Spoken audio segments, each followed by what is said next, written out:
Oh, you're crazy. I think you're actually just crazy. Cathy Engelbert has lost her damn mind if this lady has ever had one. She had the nerve to be at the boardroom. There is a baffling dynamic currently unfolding at the highest levels of professional basketball, and it has sports business analysts completely scratching their heads. Welcome back to WNBA Flow. When you look at the trajectory of the WNBA over the last year, the baseline growth metrics are historic. We are witnessing an unprecedented surge in daily viewership, a spike in global merchandise sales, and an explosion in mainstream cultural relevance that the league has been chasing for decades. The WNBA has rapidly transitioned from fighting for localized television coverage to dominating the national sports conversation. But right in the dead center of this boom, a glaring disconnect has quietly emerged between the fans driving this popularity and the executive leadership managing it. To grasp this disconnect, we have to examine a recent summit hosted by CNBC and the Boardroom. This was a premier speaking engagement designed to highlight the titans of the global sports industry. LeBron James was involved. NBA Commissioner Adam Silver was on the panel. And confidently stepping up to the podium to represent women's professional sports was WNBA Commissioner Cathy Engelbert. This was the perfect platform in front of global investors and sponsors to accurately tell the story of how the WNBA finally broke through the mainstream ceiling.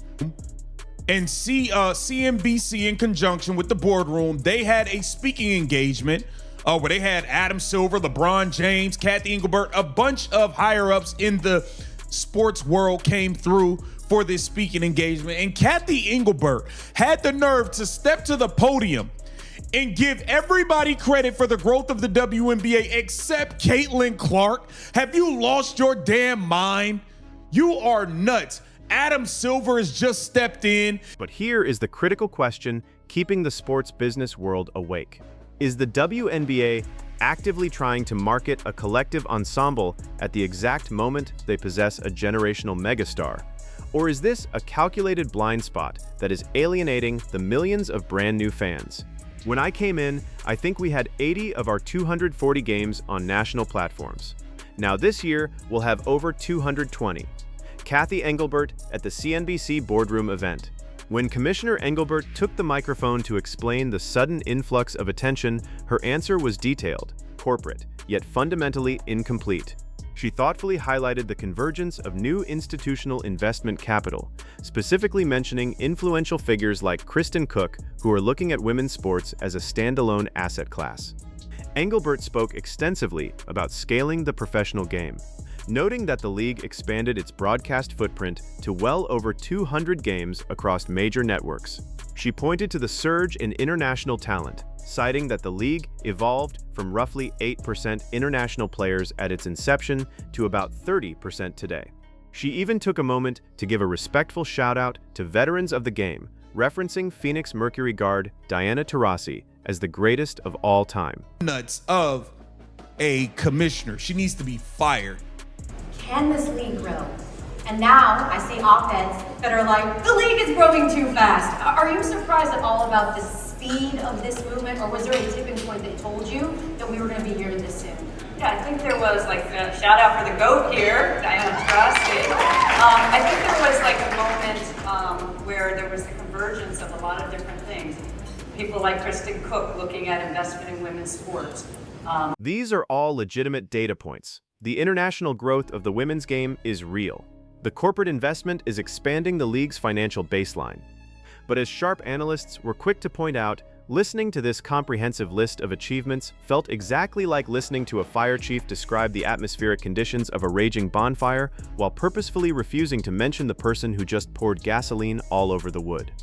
Commissioner Engelbert listed multiple reasons for the league's unprecedented 2024 growth, yet she somehow managed to completely omit the name Caitlin Clark. Did you know?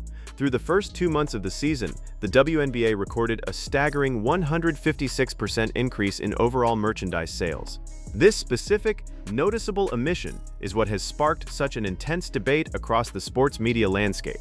We have to ask how the highest-ranking executive of a professional sports league can outline the explosive growth of her product without uttering the name of the rookie who fundamentally changed the league's entire infrastructure overnight. It is a verifiable fact that the exact moment Caitlin Clark officially stepped onto a WNBA court, the league's long-standing travel dynamic shifted. For years, the WNBA Players Union fought for better travel conditions. Yet, almost instantaneously upon Clark's arrival, the league suddenly found the financial resources to implement chartered private jets. Furthermore, the massive television networks did not just randomly decide to scale up their broadcast coverage from 80 games to 220 in a vacuum. They did it because the astronomical ratings generated by Clark guaranteed a return on their investment. So if you build it, they will come. So I think it was just the confluence of all that, but really this investment by our corporate partners, investment of everybody now, like women's sports, a sub-asset class. Everybody's looking at it from an investment perspective, and then just having the incredible play on the court and having the popularity of the game at the NCAA level globally now. I think we used to be 8% players outside the U.S., now we're 30%-ish, so it's just kind of the confluence of all that will come together. I love that you said. This lady has lost her rabbit-ass mind. You listed 7 different things. So, why the hesitation to credit the catalyst? Is this a deliberate attempt by the commissioner's office to protect the legacy of the veteran players who built the foundation of the league over the last 28 years? If so, is that actually an effective marketing strategy in 2024? Or does it simply come across as dismissive to the millions of new viewers who tuned in to watch this specific rookie? This is exactly where the strategic framing of the league's narrative becomes so incredibly important. Fans are left wondering if this omission was merely a harmless oversight during a live speech or an intentional directive aimed at suppressing the overwhelming narrative that one player is currently carrying the majority of the league's newfound marketability. When the commissioner refuses to publicly credit the proven driver of their success, it forces other prominent figures within the sports world to step in and address the elephant in the room. And that brings us to NBA Commissioner Adam Silver. During this exact same summit, Silver found himself thrust into the highly unusual position of having to address the turbulence surrounding the WNBA that Commissioner Engelbert seemed keen to gloss over. When pressed on the remarkably rough physical treatment Clark has faced during her rookie campaign, his response was a masterclass in executive diplomacy that simultaneously spoke volumes about the underlying tension. Silver carefully stated that the core issues currently surrounding Caitlin Clark are not just about basketball, and they are certainly not just about simple refereeing. He introduced a profound phrase to the conversation, stating clearly that this young rookie has unfairly become a political football in this country.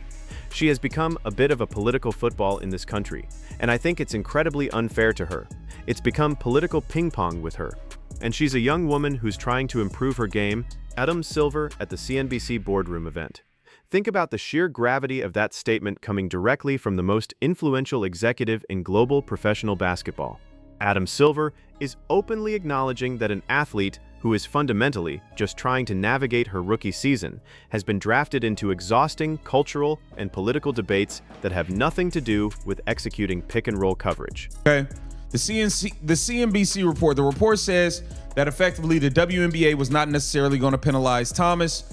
Silver said, let me give you a serious answer on that question. I think that ultimately the issues around Caitlin Clark are not largely about officiating. And that particular incident is not about whether a foul should have been called at the time of the game or whether that was ultimately a flagrant non-review. I've come to know Caitlin really well. She's an incredible player and also an incredible person, and she wants to focus on being the best player. Silver emphasized that this cultural phenomenon has effectively turned her early career into a game of political ping-pong. Instead of the sports world marveling at her elite court vision or deep shooting range, the daily narrative has been hijacked by outside forces. She is currently dealing with a suffocating level of off-court scrutiny that is entirely unprecedented in the history of the WNBA. And while all of this chaos is happening around her, Silver is essentially having to step up to the national microphone to offer the protective perspective that many fans feel is missing from the WNBA's own leadership team.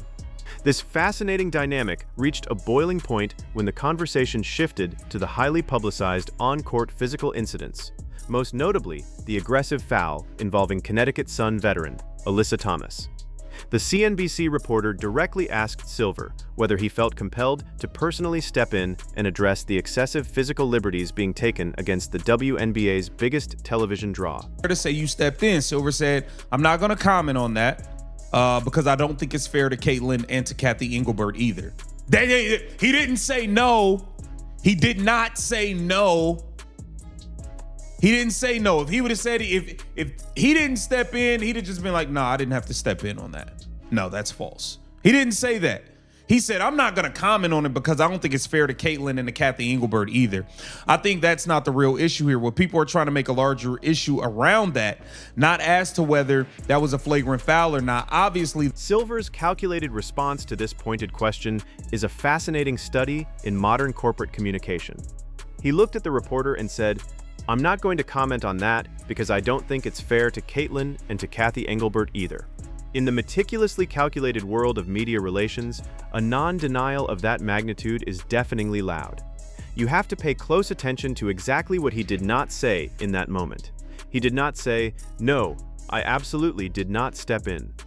By explicitly stating that commenting wouldn't be fair to Engelbert, he inadvertently confirmed to many sharp analysts that there were, at the very least, serious closed-door conversations taking place regarding exactly how the WNBA was failing to adequately protect its most valuable asset. It is important to remember the exact sequence of events regarding that specific foul with Alyssa Thomas. During the live broadcast, the officials on the floor did not deem the physical contact severe enough to warrant an immediate flagrant designation. It was only after an intense wave of public backlash that the league office stepped in and retroactively upgraded the foul to a flagrant.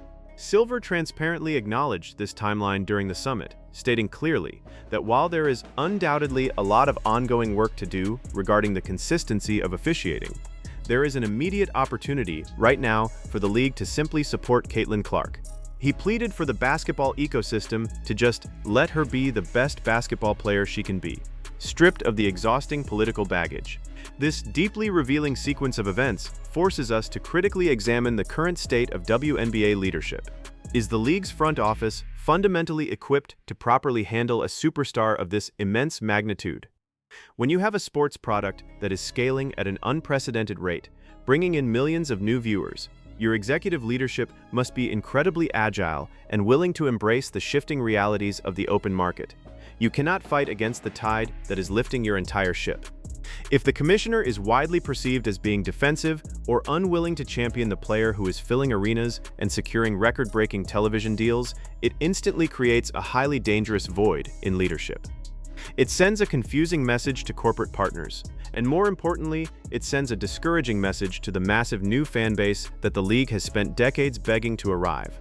Fans are not asking the league to ignore the brilliant pioneers who paved the way. A competent marketing department can effortlessly celebrate the rich history of the league while simultaneously pushing all of their chips to the center of the table on the rookie who is printing money for the entire operation. The deepest concern among analysts right now is that if the WNBA continues to operate with this defensive posture, they risk actively squandering the greatest growth opportunity in the history of women's professional sports. Adam Silver clearly recognizes the incredibly delicate nature of this specific moment in time. His public willingness to effectively step into the fray highlights a truly stark contrast in executive philosophies between the two leagues. As we look forward toward the remainder of the regular season, the intense pressure on the WNBA front office is only going to magnify. The WNBA as an organization has fought for nearly 3 decades to secure this exact level of mainstream relevance. They finally have the world's undivided attention. But the lingering question remains: do they actually have the internal executive alignment required to properly navigate this massive new reality? Or will they stubbornly continue to fight a silent, unnecessary battle against the catalyst of their own success?